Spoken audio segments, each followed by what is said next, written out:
Welcome everyone, my name's Jono with Dogfight Central. In today's video we will be covering some of the basic terminology you'll need to know in order to better understand what's being taught in this series. A quick caveat before we begin, I am not a real pilot and neither is anyone associated with Dogfight Central. All information provided is for critique and to add to the overall knowledge of BFM. With that out of the way, let's get into it.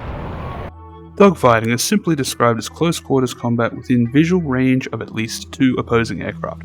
To create or solve problems during a dogfight, you'll use so-called basic fighter maneuvers or BFM. Before you can understand the theory of BFM, you must first understand what affects a plane as it flies and how it will affect your performance in the fight. The first thing you must understand are the forces that allow your plane to perform the way they do. The first force we'll go over is thrust. Thrust is the force produced by your plane's engine and moves the aircraft forward. In order to generate the amount of lift required for a plane to fly, you must have an adequate amount of forward speed, and to obtain that you must have enough thrust. The amount of thrust you can produce is limited to the performance of your plane's engine, and is what makes flight possible. With enough thrust and forward speed, you will soon begin to generate lift. Lift is a force applied to the wings of an aircraft that allows it to fly. Lift is generated when air passes over the surface of the wing. As air passes over the top of the wing, it must increase its speed in order to meet the air passing under the bottom. This creates a difference in atmospheric pressure on the wing, where pressure is greater on the bottom than it is on the top. This results in the plane lifting off of the ground. The next force applied to your plane while in flight is drag. Drag is the resistance of airflow on your aircraft. There are a few different types of drag, however it is only important to know that the more drag you are producing, the more degraded your aircraft's performance will be. An example of drag you can produce on your own is extending your air brake. The last force applied to your aircraft is gravity. Gravity is a constant force that pulls all things towards the center of a mass. In short, the force that pulls a plane towards the ground. Gravity is directly related to G. G being a measurement of the force of gravity on a plane. At level flight, the force of gravity will constantly produce 1 G of force. G is directly related to the aircraft's weight, mass, and speed. An example of G-force being produced is when an aircraft is traveling at high speeds and begins a turn. As the aircraft turns, pressure increases as gravity tries to pull the aircraft downward, and the aircraft resists. This results in an increase in G-forces.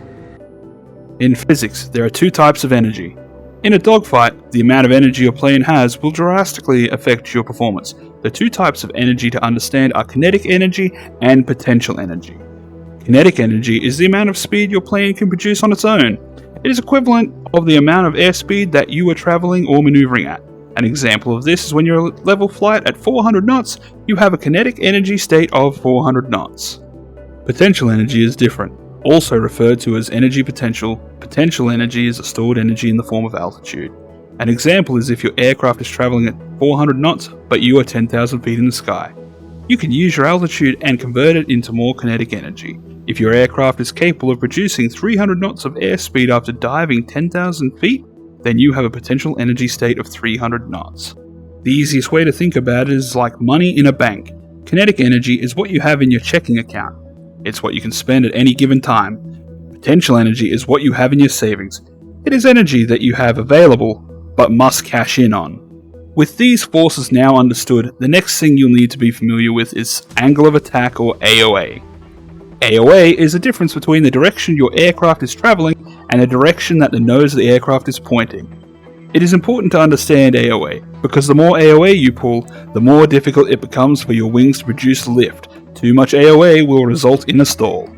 A stall happens when there is not enough air passing over the surface of your wings, and they are unable to produce sufficient lift.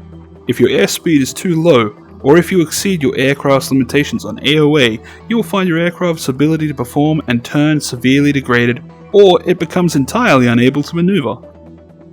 Now that you understand the different terminology on forces that affect your plane's performance, the next thing to understand is range.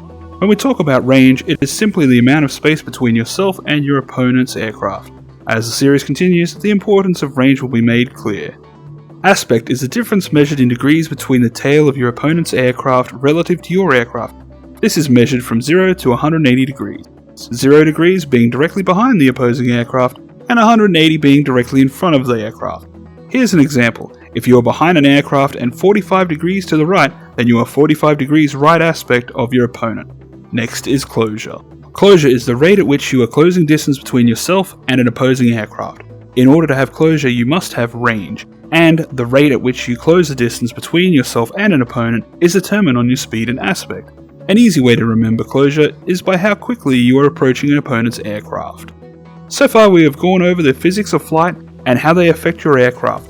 We have also covered a few basic terms used when discussing BFM. There is still quite a few to go over, which we will be covering in the next video of this series. This has been Jono with Dogfight Central. Thank you for coming by, and we'll see you in the next video.